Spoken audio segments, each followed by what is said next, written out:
زین کا چہرہ دیکھ کر مجھے پتہ چل گیا تھا، پھر بھی پوچھا بتاؤ نا کیا ہوا، جیسے کوئی آخری امید ہو کہ زین مذاق نہ کر رہا ہو۔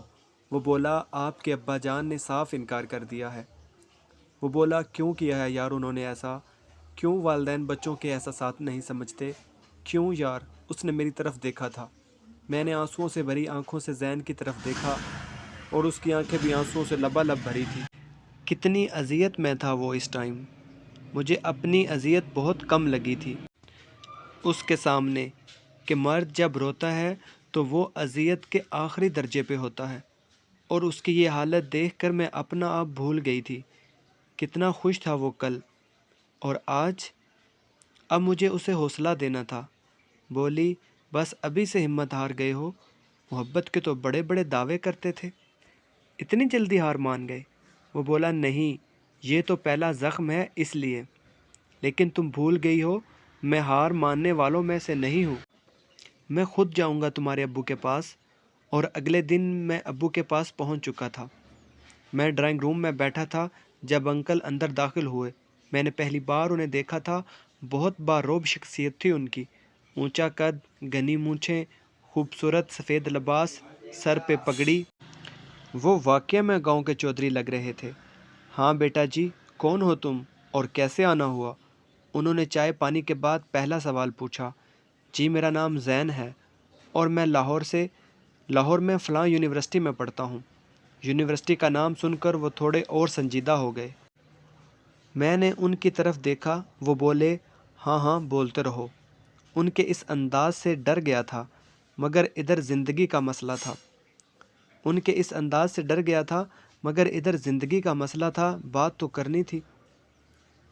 وہ جی کل امی ابو آئے تھے آپ کے گھر رشتہ لے کر، آپ نے انکار کر دیا۔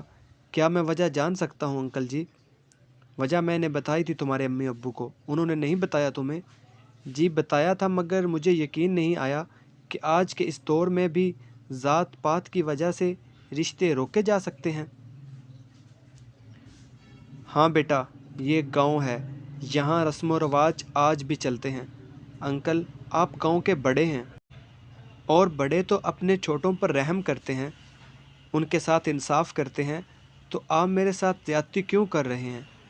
میں آپ کی عزت کو اپنی عزت بنانا چاہتا ہوں، اور انکل میں وعدہ کرتا ہوں میں آپ سے زیادہ اس پہ بھروسہ کروں گا، آپ سے زیادہ مان دوں گا، اور آپ سے زیادہ اس کا خیال رکھوں گا۔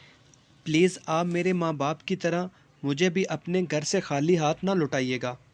انکل میں کوئی آوارہ لڑکا نہیں ہوں، آپ جیسے مرضی تسلی کر لیں۔ میرے بارے میں ذات پات کے علاوہ کوئی ایک چھوٹی سی وجہ بھی آپ بتا دیں گے، میں چپ چاپ چلا جاؤں گا اور زندگی بھر نام بھی نہیں لوں گا۔ میرا وعدہ ہے آپ سے، ایک بیٹے کا وعدہ باپ سے۔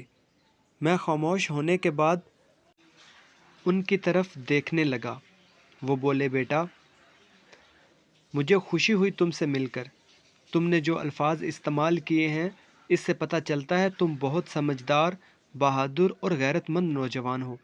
تمہاری جگہ کوئی اور ہوتا تو شاید یہاں سے خیریت سے واپس نہ جاتا، مگر تمہاری بات اور ہے، اور رہی بات انکار کرنے کی، تو بیٹا تم نے مجھے باپ کہا ہے، تو اب تم سے ایک باپ یہ کہہ رہا ہے۔ میں گاؤں کا چودھری ہوں، مگر میں سب سے زیادہ پابند ہوں رسم و رواج کا، اور یہ سب ہماری مجبوری ہے۔ بہت سے ایسے فیصلے جو میں نے خود کیے اور میرے بزرگوں نے کیے، جن میں ہم نے رسم و رواج کو آگے رکھا، اگر میں خود کوئی ایسا فیصلہ کرتا ہوں تو سب مجھے جھوٹا اور دھوکے باز کہیں گے کہ لوگوں کے لیے تو، اور اپنی بیٹی کی باری آئی تو بدل گیا، منافق ہے یہ شخص۔ میں مر جانا پسند کرتا ہوں، مگر یہ توہین برداشت نہیں کر سکتا۔ اور میرے بیٹے، میں تمہارے الفاظ اور ان میں چھپے تمہارے سارے مطلب بھی اچھی طرح سمجھ چکا ہوں، مگر میں پھر بھی یہی کہوں گا بیٹا، میں مجبور ہوں، مجھے معاف کر دینا تم لوگ۔ وہ اٹھ کر چلے گئے۔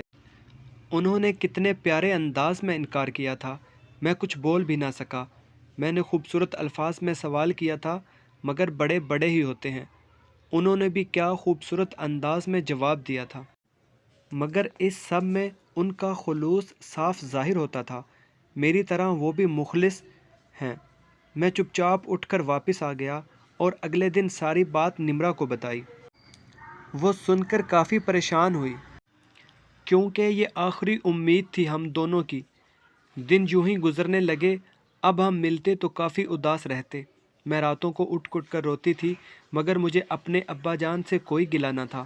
میرے ابا جان کو پورا حق تھا کہ وہ میری زندگی کا فیصلہ کرتے جہاں وہ چاہتے، کیونکہ وہ میرے سب سے مخلص اور قریبی رشتہ تھے، اور مجھے ان کی نیت پہ ذرا شک نہیں تھا۔ ذہن بھی کافی بجھا بجھا سا رہتا تھا، پڑھائی بھی کافی ڈسٹرب ہوئی تھی ہماری۔ آج بھی گراؤنڈ میں بیٹھے تھے کہ ذہن بولا، یار کیا ہم کبھی ایک نہیں ہو سکیں گے؟ میں نے ماحول میں چھائی اداسی دور کرنے کے لیے بولا، کیوں نہیں، اگر اللہ چاہے تو ضرور۔ تم دعا کیوں نہیں کرتے نمرا؟ میرا تو رات کا اکثر حصہ دعا مانگتے گزر جاتا ہے۔ ذہن بتاتے ہوئے رو پڑا، میں دعا کرتی ہوں ذہن، تم نے ایسا سوچا بھی کیسے کہ میں دعا نہیں کرتی ہوں گی؟ میری جان، اچھا پلیز یہ آنسو نہ بہاؤ، تمہیں پتہ ہے مرد روتے ہوئے اچھے نہیں لگتے۔ میں نے اسے سمجھاتے ہوئے کہا، مرد مرتے ہوئے بھی اچھے نہیں لگتے۔ میرا یقین کرو میں مر جاؤں گا۔ میں دھیرے دھیرے مر رہا ہوں، دیکھو مجھے غور سے۔ وہ ذہن نظر آ رہا ہے تمہیں؟ زندگی دوڑتی تھی جس کے ہر انداز میں، جسے زندگی سے پیار تھا، نفرت ہونے لگی ہے زندگی سے۔ زہر لگتا ہے اپنا یہ وجود، کوفت ہوتی ہے جب خود کو یوں بے بس دیکھتا ہوں۔ آنسو اس کی آنکھوں سے بہہ رہے تھے۔